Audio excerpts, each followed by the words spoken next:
Bonjour Aline, tu vas bien? Bonjour Vincent, ça va très bien. Ok, super. Alors, je voulais que tu puisses partager un peu avec nous ce que tu fais parce que tu as une entreprise qui est assez peu commune. On voit très très peu de personnes qui ont le même type d'entreprise que toi. Et je pensais que ça pourrait être intéressant de montrer que déjà ça existe pour ceux qui auraient un doute. En plus, c'est plutôt stylé. Donc voilà, est-ce que tu peux te présenter un peu, nous en parler? Oui, donc Aline Marot. Euh, donc moi je me lance dans la généalogie. Je propose mes services euh, donc pour créer sa généalogie. Soit les gens ont envie d'être formés et je vais leur apprendre les bases, comment se lancer, comment faire les choses de manière un peu structurée, à partir dans tous les sens, pas partir seul. Et sinon, bah, je peux également construire la généalogie de quelqu'un à sa demande. Voilà. Donc, Ok. j'ai envie de le faire parce que ça fait 27 ans déjà que je suis un peu tombée là-dedans. Et c'est une passion assez dévorante. Et je me dis finalement, ben, je peux partager avec les autres ce que j'ai appris, tout ce que j'ai pu tester et toutes mes petites astuces pour faire ça de manière sérieuse. Voilà. Ok, donc ça fait 27 ans que tu fais de la généalogie. À titre personnel, oui, tout à Ok. fait. Ouais, tu as commencé au berceau, quoi. C'est à peu près ça. Non, c'est C'est bien. gentil. Donc, tu as 27 ans d'expérience dans cette passion et tu as décidé d'en faire une entreprise pour pouvoir aider Oui, les gens là-dessus. tout Ok, à fait. top. Je me suis rendu compte que la généalogie a beaucoup évolué depuis le premier jour où j'ai essayé de savoir d'où venait mon nom et ma famille. Et je me suis aperçue que aujourd'hui, si toi, tu as envie de te lancer, tu as envie de savoir d'où tu viens, etc., et de tout construire, ben, il faut chercher les choses de toi-même, il faut aller piocher les infos à droite à gauche. Et du coup, ben, moi, ayant déjà fait un peu toutes ces démarches, euh, avec mon aide, avec mon soutien, mes conseils, je pense que les choses peuvent aller beaucoup plus vite, plus facilement compréhensibles. Et t'imagines pas, mais en fait, il y a tout un lexique, il y a des sigles, enfin, il y a plein de choses en généalogie qu'on ne connaît pas quand on n'y a jamais mis les pieds. Ouais, Donc c'est voilà, un peu. Ok, oui. oui, j'allais dire, je suis là pour apporter vraiment un plus et un soutien. On peut faire avec des tutoriels, avec des livres, mais bon, aujourd'hui, l'humain est important et je trouve qu'avec le contact, on va plus vite et c'est plus convivial, plus agréable. Voilà. Ok, super. Moi, je trouve ça hyper intéressant parce que ça permet de faire sa généalogie avec un humain qui nous guide dans ce monde un peu à part et parfois un peu complexe. Comme tu le disais, il y a des termes particuliers, spécifiques. Donc, ouais, super, super intéressant comme entreprise. Et du coup, tu travailles où? Comment? Alors, si je dois former la personne, tu te doutes bien. Donc c'est en direct, on peut se voir euh, voilà, directement avec la personne, soit chez elle, soit chez moi. On peut faire ça bien sûr maintenant grâce à la visioconférence, mais je pense qu'il y a beaucoup de choses qui peuvent se faire en ligne. Par téléphone, ce sera plus compliqué, mais voilà, c'est plus facile en se voyant en direct. En tout cas, Ok, super. tout ce qui est formation. Après, bien sûr, si quelqu'un veut que je le fasse pour cette personne, je le ferai depuis chez moi. Pour 99% du travail, je pourrais le faire depuis chez moi. Et surtout, bah, après, avec la personne, voir lui rapporter toutes mes recherches, mes trouvailles surtout, et la mise en place, la mise en page même, des données, des informations, des fichiers, bref. Il y a un côté contact normalement.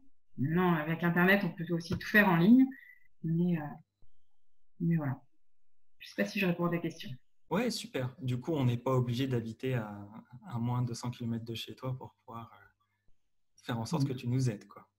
Voilà. On peut vraiment faire les choses de loin.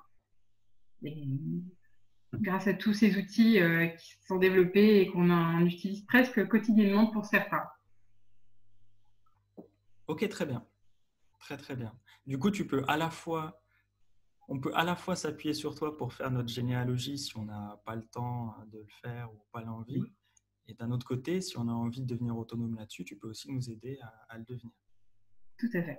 Les deux sont combinables en plus.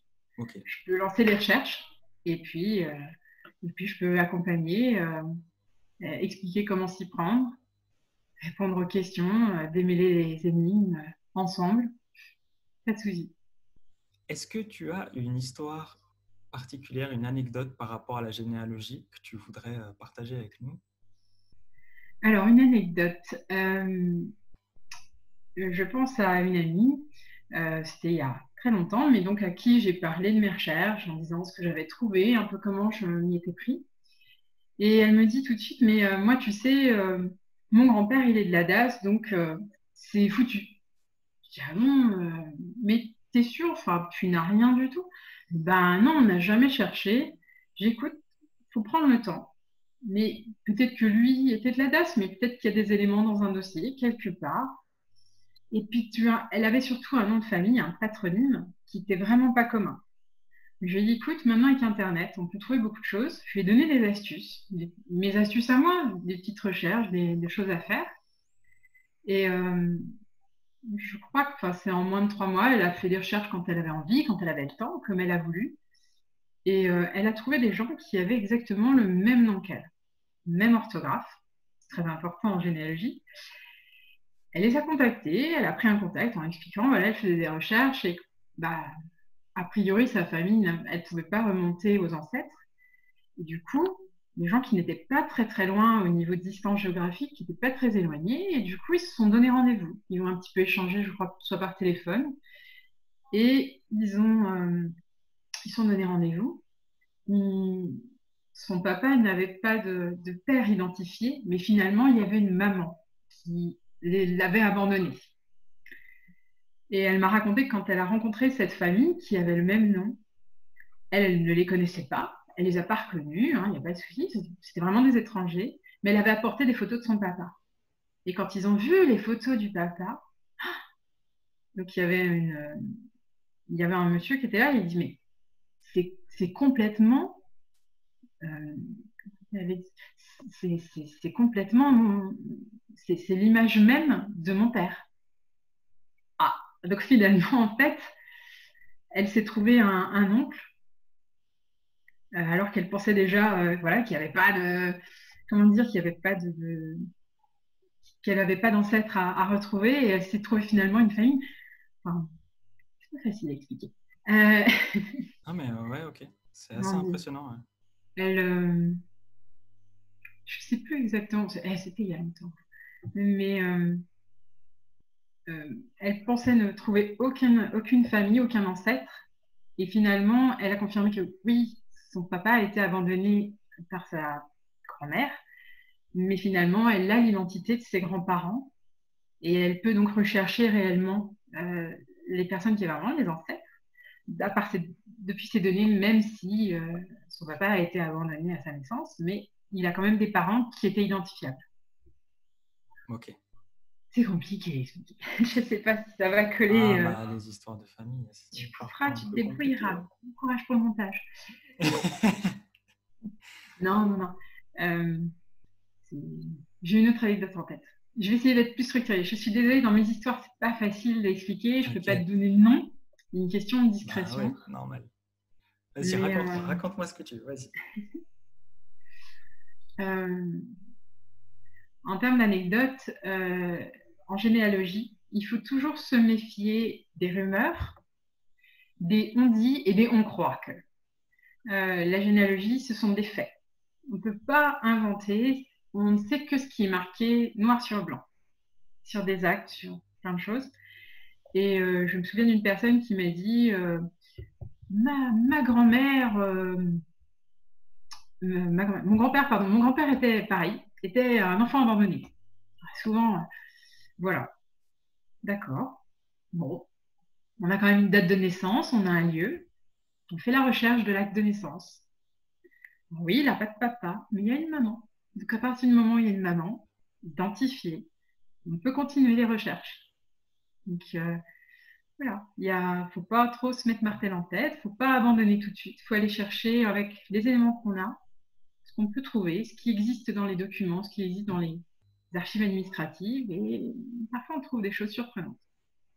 Ok, super. Super, super. Ben, merci Aline pour ce partage. C'était hyper intéressant. C'est des petits détails, hein. Il y en a, je pense qu'il y en a plein en généalogie, les gens qui cherchent sans trop savoir ce qu'ils vont trouver. On ne peut pas savoir d'avance ce qu'on va trouver dans les actes. Des fois, on révèle des choses qui contrarient certaines personnes en disant ah, quoi? Je suis née avant mariage? Bon, bah oui, ça arrive. Mais, euh, mais voilà, je trouve ça important. Enfin, pour beaucoup de gens, c'est important de savoir d'où on vient, pourquoi on est là où on est. Est-ce que nos goûts sont liés à des héritages familiaux? Parfois. Est-ce que les cheveux blonds, les yeux bleus, c'était vraiment dans la famille? Ben oui, oui, oui. Et finalement, c'est lié aux origines, c'est parfois lié à d'où venaient nos ancêtres. Donc,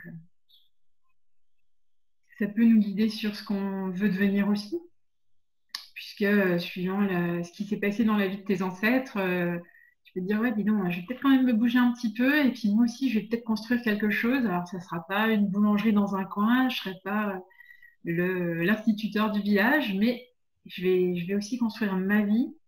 Et un jour, quand un de mes petits fils ou petites filles cherchera qui j'étais, et ben, peut-être que ça l'inspirera pour sa vie à lui. Ouais, et voilà. Que dire de plus? Vraiment super, ok. Donc, généalogie, c'est ton entreprise. Alors, le nom exact, c'est Histoire de génération. Ok, super. Donc, tu as une page Facebook, un site internet, prochainement une chaîne YouTube, c'est ça? Oui, la chaîne YouTube, c'est encore pas fait, hein. Je suis pas monteur, je suis pas vidéaste, donc ça va prendre du temps. T'inquiète, les Mais contacts, on les a. oui, Ça se il fait faut bien. qu'on voit ensemble comment s'y prendre correctement, peut-être. T'inquiète. Mais oui, oui, pour le Facebook, il est là, et le petit site internet aussi. Ok, bah écoute Aline, merci beaucoup pour ce partage. Je vais du coup mettre tous les liens pour pouvoir te retrouver sur Facebook et autres sous la vidéo. Si les gens ont des questions, qu'ils n'hésitent pas à les mettre en commentaire, bien sûr. Et puis, merci à toi, prends soin de toi surtout, Merci à toi, Vincent. et à très vite. À très bientôt. Ciao. Au revoir.